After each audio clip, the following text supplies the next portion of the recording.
जय जगन्नाथ दर्शक बंधु चलतु जानिबा कोटिपति हेबाकु चाहूथिले शनिवार दिन ओस्त गछ मूलरे दीप जाली कुहतु दुईटी शब्द। ओस्त गछ एक एमिति गछ अटे जार पूजा कले बहुत चमत्कारी एवं बहुत शीघ्र लाभ मिली थाए बोली मना जाए।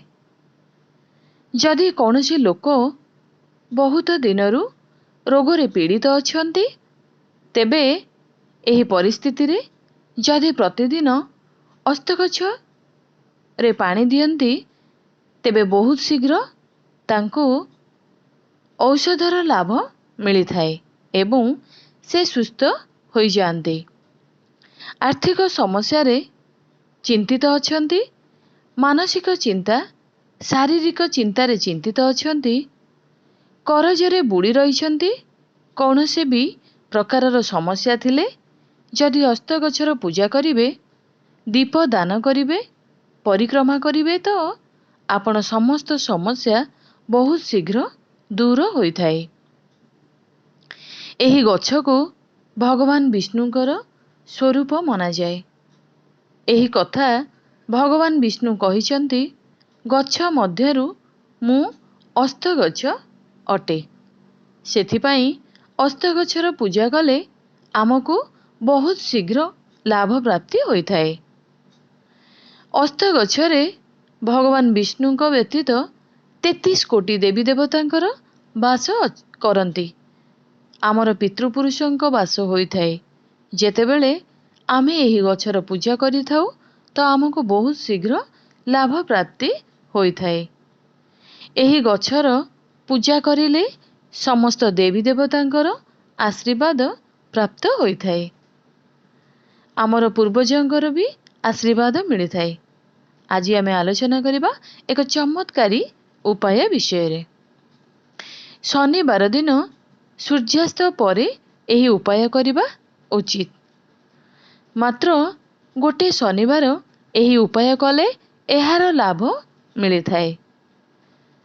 जदि करजरे बुड़ी रहिथिबे, घरे क्लेश अधिक हेउची, आर्थिक समस्या चिंतित करूचंती किंबा जे कोनोसी समस्या रु मुक्ति पाइबा पाई मात्र गोटिए शनिवार एही उपाय करंतु, शीघ्र लाभ प्राप्ति हेबो एवं मां लक्ष्मीଙ୍କର अपार कृपा प्राप्ति हेबो।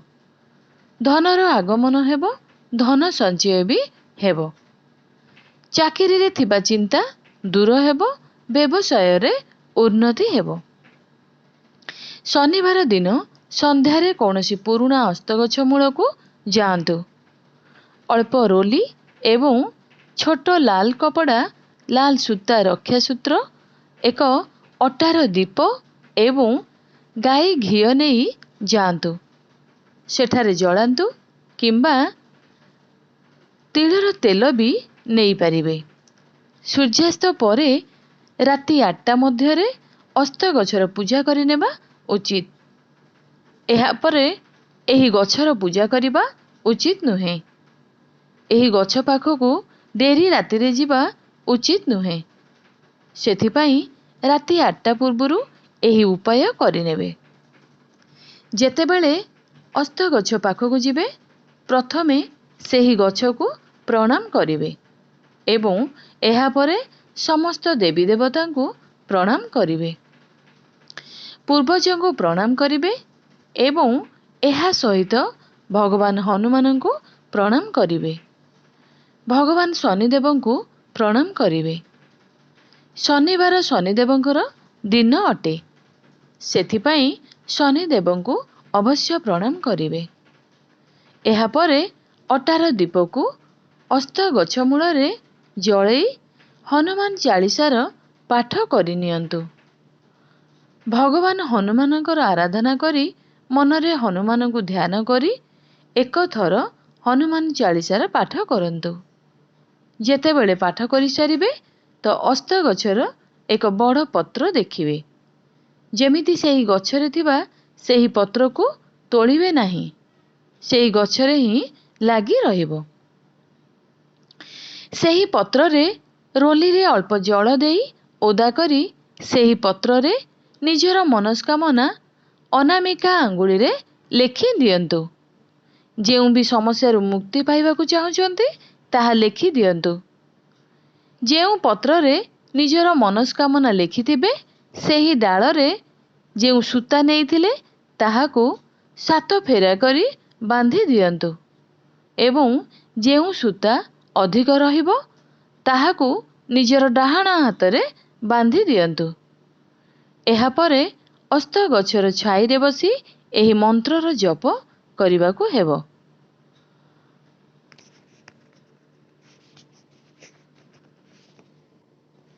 ମନ୍ତ୍ର ହେଉଛି ଓಂ ହରିଂ ବଟ ସ୍ୱାହା। ଅସ୍ତଗଛ ମୂଳରେ ବସି କରାଯାଉଥିବା କୌଣସି ବି ମନ୍ତ୍ର ବହୁତ ଶୀଘ୍ର ଲାଭ ଦେଇଥାଏ ଏବଂ ବହୁତ ଶୀଘ୍ର ମନସ୍କାମନା ପୂରଣ କରିଦେଇଥାଏ। ଏହି ଗଛ ତଳେ ବସି କୌଣସି ବି ସମସ୍ୟା କୌଣସି ବି ମନସ୍କାମନା କହିଲେ ବହୁତ ଶୀଘ୍ର ପୂରଣ ହୋଇଥାଏ। ଏହି ମନ୍ତ୍ରକୁ ଆପଣ ନିଜ ସମୟ ଅନୁସାରେ ଯେତେ ପାରିବେ ଜପ କରିପାରିବେ। ଯଦି ଆପଣଙ୍କ ପାଖରେ ମାଳା ଥାଏ ତେବେ 108 ଥର ଏହାକୁ ଜପ କରିପାରିବେ। ଜପ ପୁରା ହେବା ପରେ ସମସ୍ତ ଦେବୀ ଦେବତାଙ୍କୁ ପ୍ରଣାମ କରନ୍ତୁ। ନିଜର ପିତୃପୁରୁଷଙ୍କ ଆଶୀର୍ବାଦ ନିଅନ୍ତୁ। ଶନି ଦେବଙ୍କୁ ପ୍ରଣାମ କରନ୍ତୁ। ହନୁମାନଙ୍କୁ ବି ପ୍ରଣାମ କରନ୍ତୁ।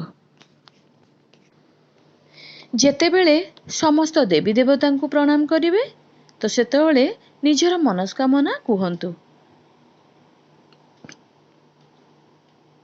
ଏବଂ କୁହନ୍ତୁ କି ହେ ପିତୃଦେବତା, ହେ ଶ୍ରୀହରି, ବିଷ୍ଣୁ, ହେ ହନୁମାନ, ସବୁ ଦେବୀ ଦେବତାଙ୍କୁ ସ୍ମରଣ କରି ନିଜ ମନରେ ଯାହା ବି ସମସ୍ୟା ଥିବ ଯାହା ବି ଇଚ୍ଛା ଥିବ ଅସ୍ତଗଛ ମୂଳରେ କହିବେ। ବହୁତ ଶୀଘ୍ର ମନସ୍କାମନା ପୂରଣ ହୋଇଯିବ। ଯେକୌଣସି ବି ସମସ୍ୟା ବହୁତ ଶୀଘ୍ର ତାର ସମାଧାନ ହୋଇଯାଏ। ସମସ୍ତଙ୍କୁ ପ୍ରଣାମ କରିବା ପରେ ଆପଣ ଯେଉଁ ଲାଲ କପଡ଼ା ନେଇଥିବେ ସେହି ଲାଲ କପଡ଼ାରେ ଅସ୍ତଗଛର ଏକ ଚୁଟକି ମାଟି କାଢ଼ି ନିଅନ୍ତୁ, ଅର୍ଥାତ୍ ଅଳ୍ପ ମାଟି ଅସ୍ତଗଛରୁ ବାହାର କରିଦେବେ ଏବଂ ତାହାକୁ ଲାଲ କପଡ଼ାରେ ରଖି ବାନ୍ଧିଦେବେ। ଏହାପରେ ସମସ୍ତ ଦେବୀ ଦେବତାଙ୍କୁ ପ୍ରଣାମ କରି ମନର ଇଚ୍ଛା ମନରେ ରଖି ଭଗବାନ ବିଷ୍ଣୁଙ୍କ ସହିତ ସମସ୍ତ ଦେବୀ ଦେବତାଙ୍କୁ କହିବା ପରେ ଏହି ମାଟିକୁ ନେଇ ନିଜର ଘରକୁ ଆସିଯିବେ। ଏହି ମାଟିକୁ ନିଜର ଘରର ଧନ ରଖୁଥିବା ସ୍ଥାନରେ ରଖିଦେବେ। ବ୍ୟବସାୟରେ ଯଦି କ୍ଷତି ହେଉଥାଏ ତେବେ ନିଜର ବ୍ୟବସାୟ ସ୍ଥଳରେ ରଖିଦେବେ। ବହୁତ ଶୀଘ୍ର ଆପଣଙ୍କର ଧନର ସମସ୍ୟା ଦୂର ହୋଇଯିବ। ଯେତେବେଳେ ଘରକୁ ଧନ ଆସିଥାଏ ତ ଘରେ ଥିବା ଦୁଃଖ କଷ୍ଟ କ୍ଲେଶ ସବୁ ଦୂର ହୋଇଯାଇଥାଏ। ଏହି ଉପାୟକୁ ମାତ୍ର ଏକ ଶନିବାର ହିଁ କରିବେ। ସ୍ତ୍ରୀମାନେ ଧ୍ୟାନ ଦେବେ ଏହି ଉପାୟ କରିବା ସମୟରେ ଶୁଦ୍ଧ ହୋଇଥିବା ଉଚିତ। ମାସିକ ଧର୍ମ ସମୟରେ ଏହି ଉପାୟ କରିବେ ନାହିଁ।